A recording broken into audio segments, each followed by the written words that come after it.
Sus allegados lo describen como un hombre inteligente, leal y profundamente trabajador.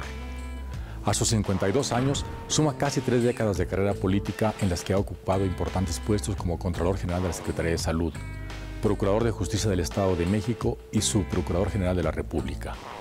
Hoy platicaremos en corto con Alfonso Navarrete Prida, Secretario del Trabajo y Previsión Social. Acompáñeme a conocerlo. Alfonso Navarrete Prida nació en la Ciudad de México el 13 de octubre de 1963. Es licenciado en Derecho por la Universidad Nacional Autónoma de México. Su trayectoria inició en 1988 cuando se afilió al Partido Revolucionario Institucional y se desempeñó como representante ante comisiones de gobierno. En 1991 se incorporó a la entonces recién creada Comisión Nacional de Derechos Humanos, donde fungió como secretario particular del presidente Jorge Carpizo, a quien también asistió cuando encabezó la Procuraduría General de la República y la Secretaría de Gobernación entre 1993 y 1994. Tras un breve paso por la Secretaría de Salud, en 1996 regresó a la PGR como subprocurador de procesos y de procedimientos penales hasta el 2000, cuando fue nombrado subprocurador general de la República. En 2001 se integró al gobierno del Estado de México como subsecretario de Seguridad Pública y al poco tiempo fue nombrado procurador de Justicia, cargo en el que permaneció hasta 2006. 2 años más tarde fue designado secretario de Desarrollo Metropolitano en la misma entidad. En 2009 fue electo diputado federal del PRI por el Estado de México y presidió las comisiones de Derechos Humanos y Presupuesto y Cuenta Pública. Desde diciembre de 2012 es el encargado de dirigir la Secretaría del Trabajo y Previsión Social. Conociera al hoy presidente de México, Enrique Peña, nos hiciéramos amigos y que tomáramos desde hace muchos años la decisión de tratar de seguir un proyecto, de recuperar el espacio político en México y ver si se podía mover, transformar. Hoy ahí están las reformas y su servidor está aquí en la Secretaría del Trabajo. Nacido en los años 60, Alfonso Navarrete recuerda su infancia como una etapa de absoluta libertad y felicidad al lado de sus 3 hermanos, a quienes cuidaba por temporadas debido a la profesión de sus padres. Fue una infancia la verdad, muy feliz. No obstante que vivíamos en un departamento en la delegación Azcapotzalco, en la colonia Clavería, era un México que permitía salir a jugar a la banqueta, a la calle. Era un México donde se disfrutaban los parques públicos. Era un México donde la ciudad era muy vivible, prácticamente todos los días, los fines de semana. Muy temprano me fui al Estado de México a vivir, porque de ahí es mi familia materna. Y pues ahí era mucho más grande las extensiones, no era un asunto urbano, era un asunto entre urbano con convivencia rural. Y yo la recuerdo como una infancia muy feliz, de desafíos. Mis padres, al dedicarse a cantar ópera, tenían necesidad de salir mucho de México. Mi padre tuvo que tener éxito en el extranjero antes de ser reconocido en México como primer tenor de la Compañía Nacional de Ópera. De tal manera que salían mucho mi papá a cantar a Estados Unidos o a Sudamérica o a Europa, y mi mamá lo acompañaba durante largos periodos.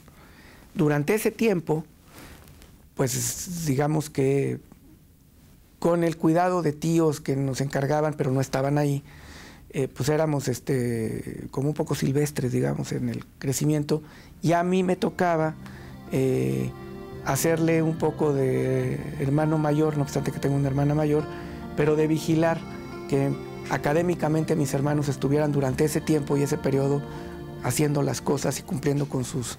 Me bromean mucho sobre eso hasta el día de hoy. Y por otro lado, pues tenía yo un espacio de amigos importante con el cual me divertía muchísimo.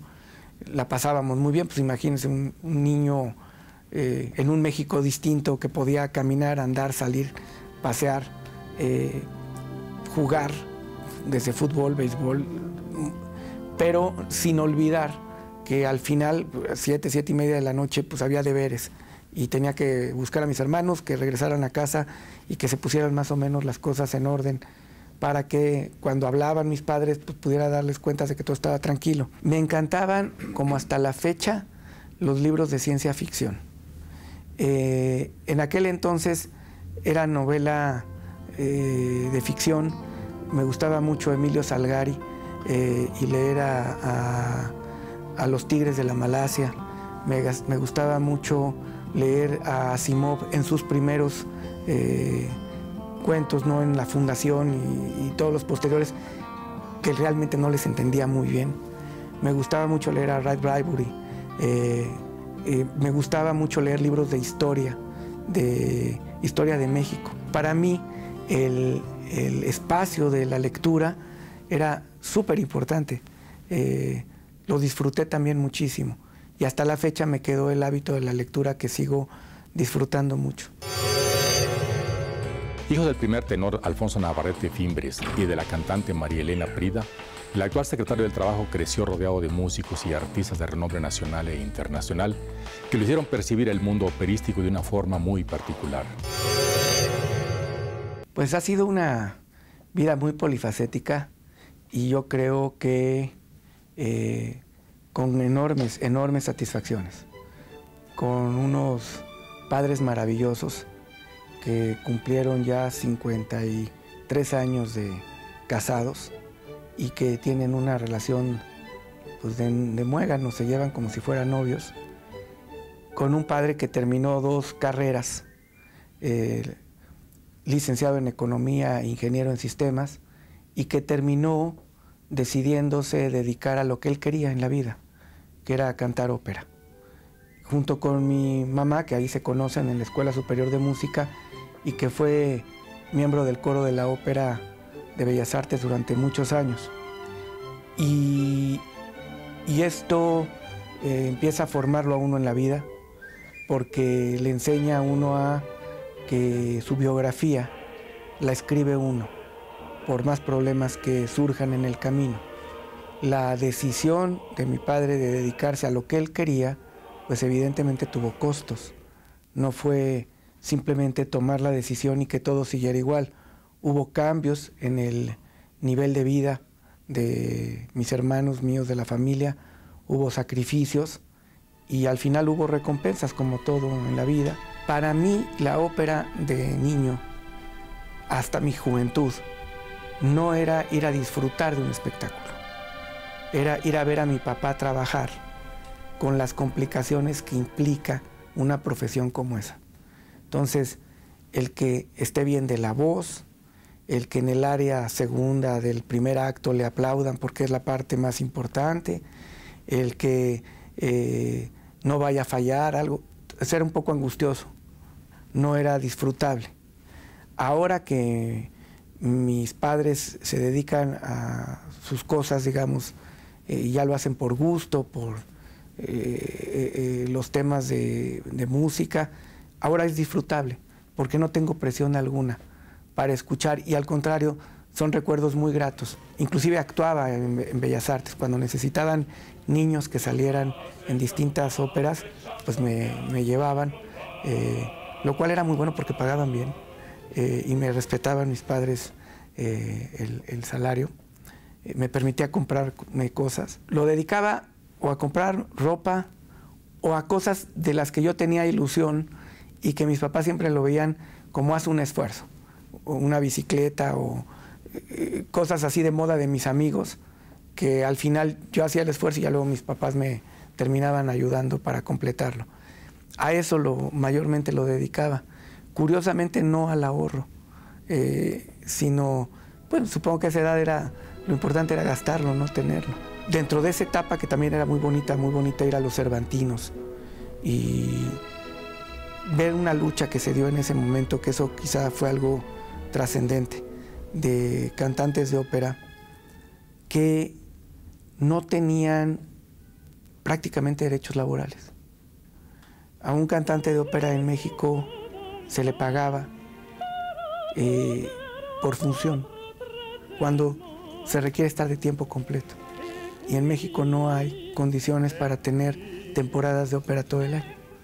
Entonces, pareciera que el cantante de ópera y su familia tenían que comer pues por función.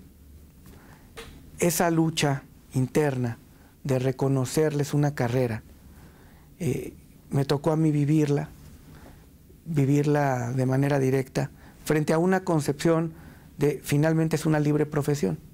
Entonces, pues sí, yo te pago por el evento de la ópera, pero no te puedo pagar por el tiempo que no estás teóricamente trabajando, aunque no tengas otra cosa que hacer más que dedicarte a esto, dar conciertos. Fue una época interesante, difícil, de análisis personal, en primera vinculación sentimental, hacia el lado de la parte débil, y por el otro lado, de un análisis serio de lo complicado que es las apreciaciones sobre el mundo. Entre los reconocimientos y distinciones que ha recibido Alfonso Navarrete Prida, destaca la Gran Cruz de la Orden al Mérito Cívico del Reino de España por sus aportaciones en materia laboral y compromiso con la sociedad.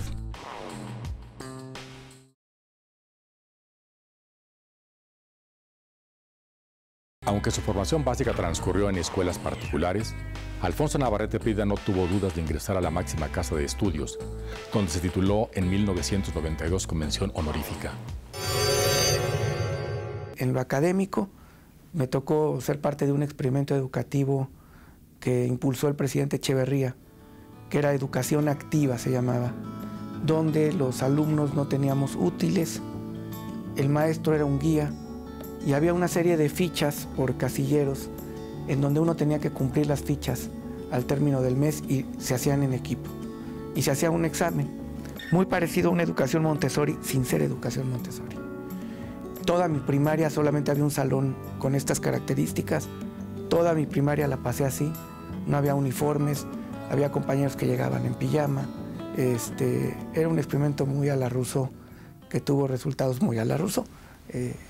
De claroscuros. A mí, afortunadamente, una beca en colegios lasallistas en el Cristóbal Colón y en la Universidad La Salle me permitió, durante todos los años de primaria, secundaria y preparatoria, tener una educación muy buena, una educación de calidad. En segundo de prepa teníamos que definir ya el área a la cual uno se iba a dedicar, y yo tenía una muy severa confusión vocacional, muy severa, al grado que en los exámenes que nos hacían para más o menos de orientación vocacional, pues no salía bien, salía con mucha confusión. Entonces me mandó llamar el psicólogo que se encargaba de ayudar a los alumnos en La Salle, y recuerdo mucho que cuando entré a verlo a su despacho, porque lo mandan a uno llamar, me dijo: ya llegó el señor Indefinición.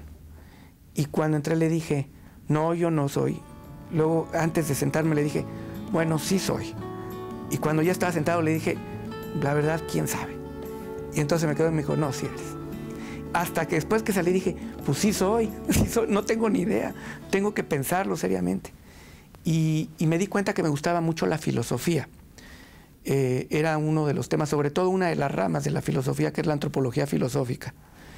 Y que en el espacio de filosofía no iba a tener realmente mucho espacio profesional. En ese entonces no te dan derecho lo daban hasta que entrabas al área, pero te daban materias vinculadas al derecho como filosofía o ética, que me hacían ver que pues, el deber ser que te daba la filosofía se vinculaba mucho al ser que te daba el derecho, y que era una buena opción tomar la carrera de Derecho. Ahí fue cuando lo decidí. Por decisión personal, yo quería entrar a la Universidad Nacional Autónoma de México, era mi ilusión. Así que apliqué para el examen y salió afortunadamente positivo, y me permitió tener el conocimiento de la realidad social en la Universidad Nacional Autónoma de México, y creo que no me equivoqué para nada. Como dice Couture en los mandamientos del abogado, en el último de los mandamientos del abogado es: ama tu profesión al grado tal que si algún día tu hijo tuviera inquietud y te preguntara que qué podría hacer en la vida, sin duda tú le pudieras decir: sé abogado. En 1986, Alfonso Navarrete Prida fue elegido integrante del Consejo Universitario máximo órgano de gobierno de la UNAM. Desde esa posición participó en una de las propuestas de reforma más controversiales de la institución. Fue ahí que conoció al entonces rector Jorge Carpizo MacGregor, quien se volvió su mentor y guía en el estudio y ejercicio del derecho, los derechos humanos y la procuración de justicia. En una etapa muy interesante, donde un rector tomó la decisión de intentar hacer una reforma académica que generó una polémica mayor en el país. Bueno, de ahí surge prácticamente una buena parte del PRD, en ese momento del Frente Nacional que se escindía el PRI, y debatir temas que hoy siguen siendo los temas torales de reformas en el país. Educación gratuita, sí, pero educación de calidad. Educación democrática, sí, y significa educación laica. Educación comprometida de parte de los alumnos frente a una enorme necesidad de jóvenes y una matrícula reducida. Y esos temas siguen estando vigentes al día de hoy. Fueron los temas que se discutieron. Esa relación, ese momento, me vinculó a un rector de la universidad, al doctor Jorge Carpizo, a quien no conocía, y vincularme después profesionalmente en un proyecto de iniciar la defensa de los derechos humanos como causa. Hace 25 años el tema más delicado que se tenía era la extracción de confesiones bajo tortura por parte de agentes de la Policía Judicial Federal o judiciales locales. Ese era el tema. Tortura que llegaba a homicidios, como el caso de Norma Corona o de algunos otros defensores sociales. Hoy parece ser que el tema de derechos humanos está muy rebasado en el tema de la tortura y que enfrentamos desafíos formidables en la materia. De ahí la vida lo va llevando a uno, se pasó a la PGR, de ahí a Gobernación en un momento muy delicado con el estallido del Ejército Zapatista de Liberación Nacional en Chiapas, el asesinato del candidato Colosio, en PGR el tema del cardenal Posadas, que marcó toda una etapa en la Procuraduría. Yo llevaba en ese entonces los procesos más delicados, salvo el tema del homicidio del licenciado Ruiz Massieu y del candidato Luis Donaldo Colosio. Todos los demás procesos delicados que tenía la Procuraduría los llevaba yo, pero eso permitió que al tiempo pasara al Estado de México, conociera al hoy presidente de México, Enrique Peña, nos hiciéramos amigos y que tomáramos desde hace muchos años la decisión de tratar de seguir un proyecto, de recuperar el espacio político en México y ver si se podía mover, transformar. Hoy ahí están las reformas y su servidor está aquí en la Secretaría del Trabajo. ¿Cuál ha sido su mayor logro? ¿Cuál considera que ha sido su mayor logro? Yo creo que hay que verlo en función de la circunstancia y que por lo tanto no hay uno en específico, sino que van siendo varios a lo largo de la vida que te permiten ir planteando nuevas cosas. Desde el punto de vista profesional, ser parte de un gabinete es algo muy importante. Desde el punto de vista de mi profesión, haber sido procurador de justicia de mi estado o subprocurador general de la República, pero más procurador de justicia del estado, porque en la Procuraduría General de la República los problemas los vives con un mayor rango de espacio para la toma de decisiones y lo que tienes que hacer. En las procuradurías locales los problemas son inmediatos, sobre comunidades, sobre temas que le importan directamente a la gente y que además ya no hay una desvinculación en el México de hoy tan distinta entre los delitos federales y los delitos del fuero común. La verdad es que a la gente, más allá de los fueros, sufre exactamente igual y tiene uno que enfrentarlo igual y le exige a la autoridad inmediata que tiene igual. Aquí en la Secretaría yo creo que la prueba más importante al llegar pues fue el asunto de Aeroméxico, que lo probaba uno y si no encontrábamos condiciones para darle salida a ese problema era otro Mexicana de Aviación, con lo cual terminábamos prácticamente con las dos empresas emblemáticas de México.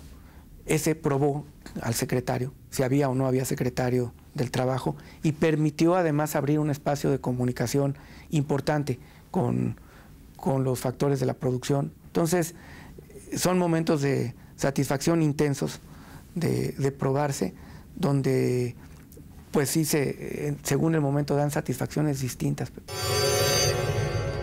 En noviembre de 2013, Alfonso Navarrete Prida fue elegido por unanimidad presidente pro tempore de la Conferencia Interamericana de Ministros de Trabajo, foro de la Organización de Estados Americanos encargado de analizar y definir las prioridades en materia laboral de la región.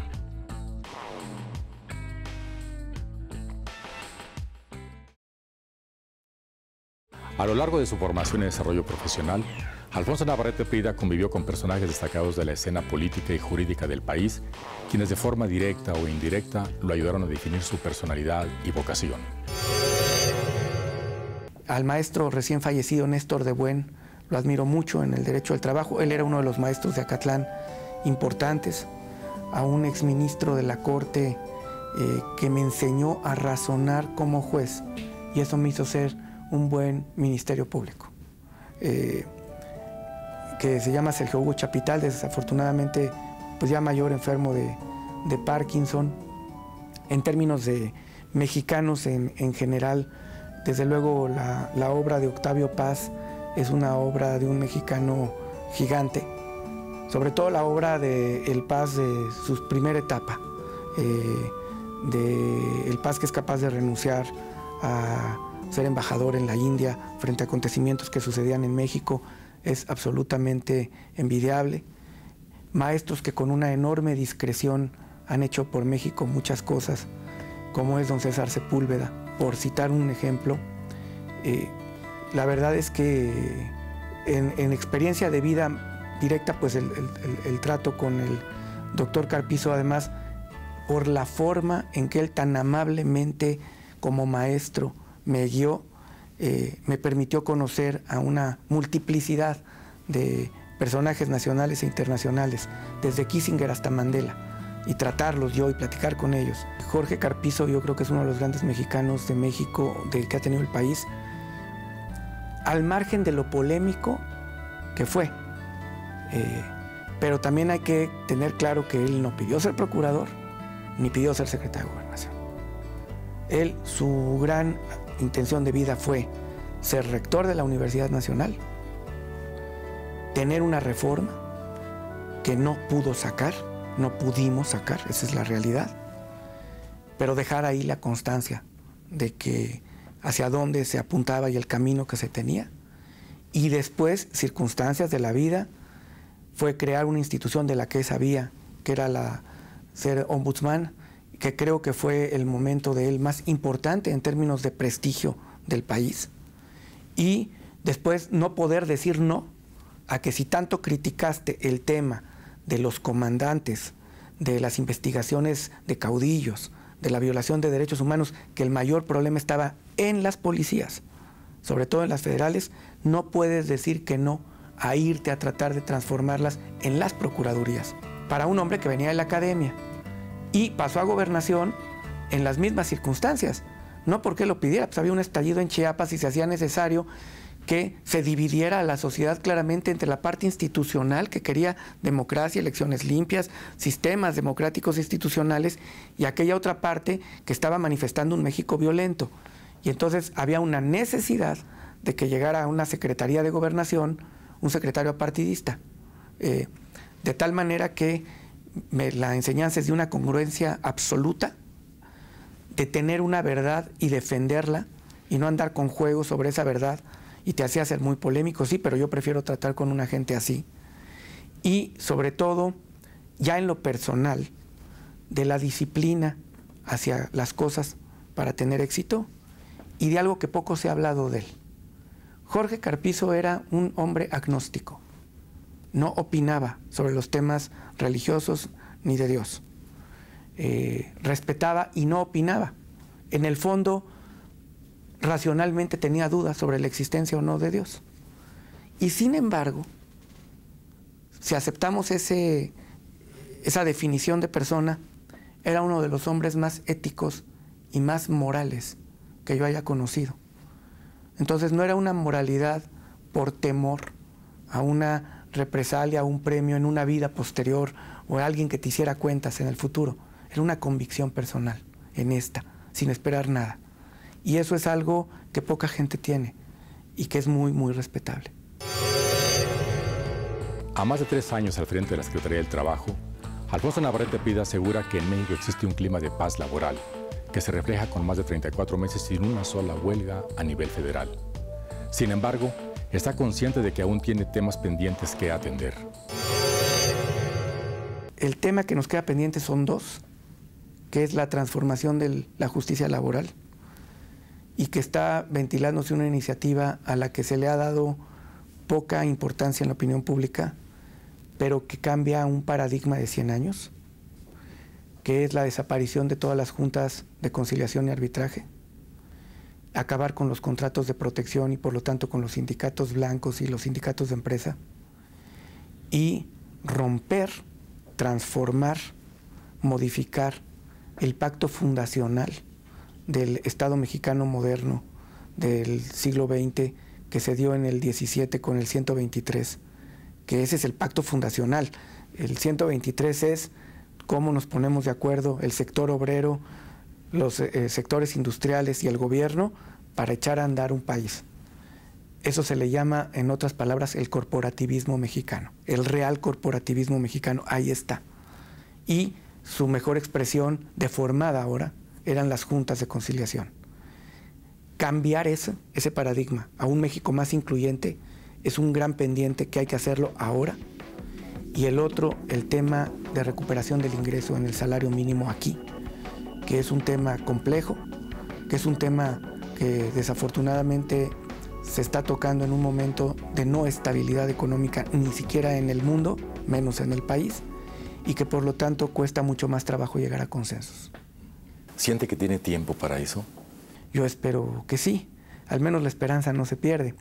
Sin duda, ahí está la iniciativa ya en la Cámara de Senadores, tendrá que tener un desenlace sobre las modificaciones en los temas de justicia laboral y en el diálogo que tendremos que tener con sindicatos, con empresarios. Ahí se puede encontrar parte de algunos problemas que se reflejan en el ahora, en algo que no termina de gustar y que no termina de acomodar en el futuro y que se manifiesta en el presente. Y que tiene que tener un desenlace en el próximo periodo de sesiones, sin duda. Y que el otro tema de salario mínimo también, porque quieras o no, va a llegar diciembre y se va a tener que reunir la Comisión Nacional de Salarios Mínimos y establecer un nuevo paradigma de medición. De tal manera que creo que, no sé si yo tenga el tiempo, eso del futuro no sabemos poco. Sabemos que no es como uno piensa, sabemos que no será de la manera en que uno se lo fabricó y sabemos que va a llegar, pero de lo demás no. Y lo cierto es que va a llegar esos tiempos y que México tendrá que abordarlos.